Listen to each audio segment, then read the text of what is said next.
सॼे सिंध जियां सराड़ी भरिसां दरगाह शाह इनायत बुखारी में हर साल जियां हिन साल बि करबला जे शहीदनि खे भेटा पेश करण लाइ 9 मुहर्रम हराम जी राति तारीख़ी बाह जो मातम कयो वियो, जंहिंमें सराड़ी ऐं भरपासे वारनि इलाइक़नि समेत परे परे खां सवें अज़ादारनि मोमिननि शिरकत कई। मजलिस अज़ा ऐं नुहा ख़्वानी बाद बाह जे टांडनि ते मोमिननि गाज़ी अब्बास जो अलम पाक हथनि में खणी या हुसैन जूं सदाऊं बुलंद कंदा मच में लहंदा विया। दरगाह जे पिड़ में अज़ादारनि पारां ज़ंजीरनि सां मातम करे करबला जे शहीदनि खे भेटा पेश कई। जीअं त तव्हां ॾिसी रहिया आहियो, तारीख़ी बाह जो मातम आहे जेको ॻोठ शाह इनायत बुखारी तालुका सकण यूनियन काउंसिल करम जमाली में थिए थो।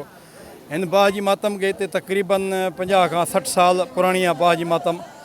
ऐं हिते मुख़्तलिफ़ ॻोठनि खां काफ़िला अचनि था, सकण खां, सराड़ी खां, सैदाबाद खां, शहदादपुर खां ऐं लुंडो खां मुख़्तलिफ़ जेके मोमिनीन आहिनि मुख़्तलिफ़ ज़ातियूं हिते अचनि थियूं। आज़ादारी इमाम हुसैन अलैहिस्सलातु वस्सलाम के बारे में रसूल आज़म सल्लल्लाहु अलैहि वसल्लम का और दीगर अइम्मा का फरमान भी है कि मम बका औ अबका औ तबाका अलल हुसैन वाजबत लहुल जन्नह, कि जो हुसैन पे रोए या रोने की रुलाए या रोने की शक्ल बनाए उसके लिए जन्नत जो है वाजिब हो जाती है उस पर।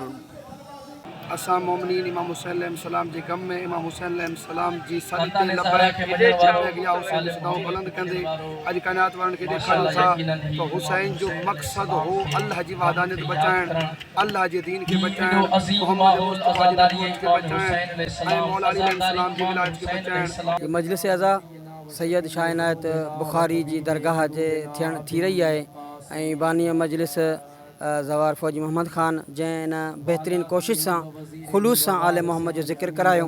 इन ज़िक्र जो मक़सदु आहे त दुश्मन जे ख़िलाफ़ु यज़ीद जे ख़िलाफ़ु आवाज़ पैदा करणु जेको हक़ जो दुश्मन हुयो ऐं इमाम हुसैन अलैहिस्सलातु वस्सलाम जी आज़ादारी असांजे रूह जी ग़िज़ा आहे।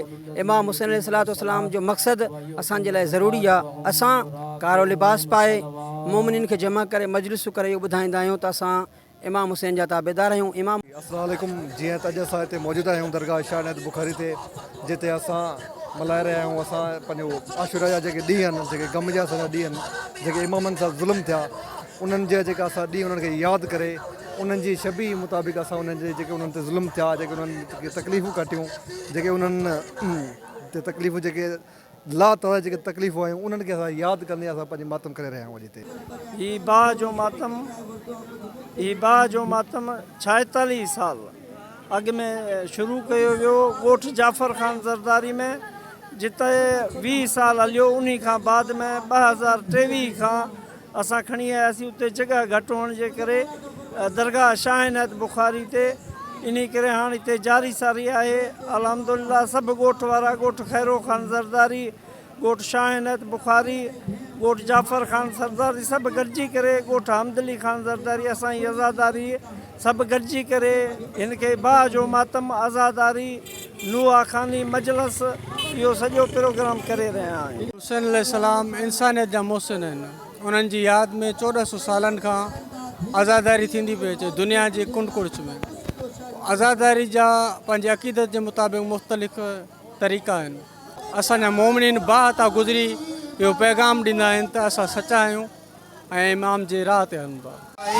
जेका मरकज़ी इमाम बरगाह हज़रत शाह इनायत बुखारी ते हर साल थींदड़ आहे ऐं हिन में मुख़्तलिफ़ ॻोठनि खां जुलूस ईंदा आहिनि ऐं तमामु पुराणी क़दीमी इमाम बरगाह आहे हिते। जॾहिं त मातम दौरान सिक्योरिटी जा इंतज़ाम इंतिहाई सख़्तु कया विया। कॾहिं पुलिस सां गॾु स्काउट जे नौजवाननि पिणु हिसो वरितो। मातम में मुख़्तलिफ़ हंधनि ते मोमिननि पारां थधे पाणी जूं सबिलूं पिणु लॻायूं वियूं ऐं मोमिननि में नियाज़ हुसैन तक़सीम कयो वियो। रियाज़ ज़रदारी, सिंध TV न्यूज़, सराड़ी।